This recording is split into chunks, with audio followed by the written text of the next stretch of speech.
না, আমাদের বক্তব্য আলাদা করে কিছু নেই। আমরা চাইছি বৈধ ভোটার ভোট দিতে, সে যে দলেরই হোক, যে সমাজেরই হোক, যে ধর্মেরই হোক। যারা ভারতীয় তারা ভারতবর্ষের একটি গুরুত্বপূর্ণ প্রদেশ পশ্চিমবঙ্গ, তার যে গণতন্ত্রের মহোৎসব অনুষ্ঠিত হবে 23 এপ্রিল 29 তারিখে, তাতে তারা অংশগ্রহণ করুক, এটা চাই। বাকিটা সম্পূর্ণভাবে নিয়ন্ত্রণ সুপ্রিম কোর্ট করছে।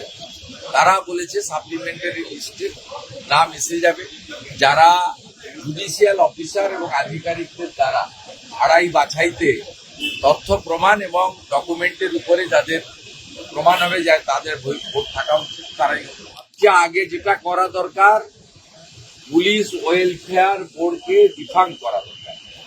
হোম ডিপার্টমেন্টের যে অর্ডার আছে সেই অর্ডারটাকে উইথড্র করে পুলিশ ওয়েলফেয়ার বোর্ডকে কমপ্লিটলি ক্লোজ করে দেওয়া দরকার। আমি খুব খুশি ইলেকশন কমিশন এক্সটেনশন পাওয়া অফিসারদের নামের তালিকা চেয়েছে, যাদেরকে অবৈধভাবে এক্সটেনশন দেওয়া হয়েছে। এর মধ্যে পুলিশ অফিসার অ্যাসোসিয়েশনের সভাপতি, সম্পাদক, কর্তা ব্যক্তিরা রয়েছে, যারা পোস্টাল ব্যালট জালিয়াতির কাজটা বিশেষভাবে করেন। এইটা আমরা দাবি করছি, নিশ্চিতভাবে ইলেকশন কমিশন এটাও দেখবে। না, পাচ্ছে, যেভাবে পেয়েছে chief secretary, home secretary, DGP, ADG, law and order, CP Kolkata, সেভাবেই খুঁজে দেবে। মমতা বন্দ্যোপাধ্যায় কাদেরকে সাইডলাইন করে রেখেছিলেন, যোগ্য অফিসারদেরকে, সেই তাদের কাজে লাগানোর দায়িত্ব ইলেকশন কমিশন। সে আমি কি করবেন আমি জানি না, কি করবেন কেন করবেন না আমার জানা দরকার। ওনার মনের কথা আমি, ওনার ব্যথা বেদনা যন্ত্রণা মান অভিমান স্বাভিমান আমি বলব। আমি যেটা বলছি যে উনার যে সমস্ত পায়দার লোকদের স্থাবক বসিয়েছেন, এদের দিয়ে নির্বাচন করা যায় না। মমতা ব্যানার্জি এবং তার যে টিমকে হরমুজ প্রণালী পাহারা দেওয়ার জন্য পাঠানো উচিত।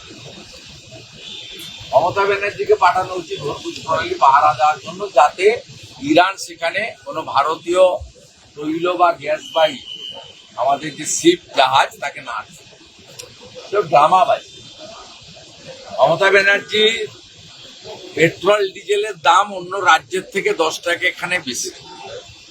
বিজেপিকে যেদিন আনবেন সেদিন বিহার, ইউপি, দিল্লিতে যে দামে পেট্রোল ডিজেল পান সেই দামে এখানে পান। নিয়ম পরিষ্কার হচ্ছে, amount of benefit, number of beneficiaries গতকাল বিকেল 4টের পরে বাড়ে না।